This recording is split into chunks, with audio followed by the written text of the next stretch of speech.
හරි අපි මේ වීඩියෝ එකෙන් කතා කරන්නේ කොහොමද කැම්පේන් එකක් පාවිච්චි කරන්නේ කියලා. කැම්පේන් එක පාවිච්චි කරන්න ඉගෙන ගන්න කලින් අපි කැම්පේන් එකක් කියන්නේ මොකක්ද කියලා ඉගෙන ගමු. කැම්පේන් එකක් කියලා කියන්නේ ඔබට පවරන ඇමතුම් ලයිස්තුවකට. ඔබ මේ ඇමතුම් ලයිස්තුවට අදාළ විදිහට ප්‍රතිචාර දැක්විය යුතුයි. අපි දැන් බලමු ඒ දේ කරන්නේ කොහොමද කියලා.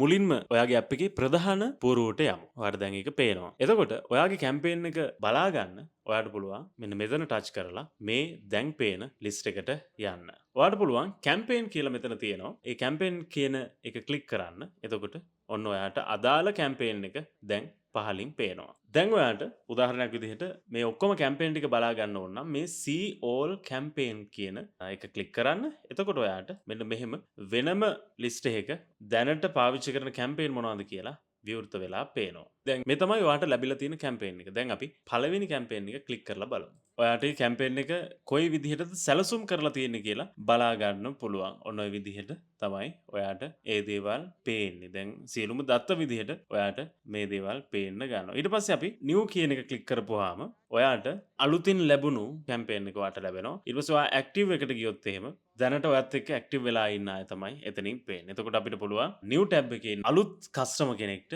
එක්ක WhatsApp message එකක් දාන්න පුළුවන්. එහෙම නැත්නම් ඔයාට call එකක් ගන්න පුළුවන්. දැන් අපි WhatsApp message එකක් තමයි දාන්නේ. ඉතින් ඔයාට note එකක් දාගන්න පුළුවන්.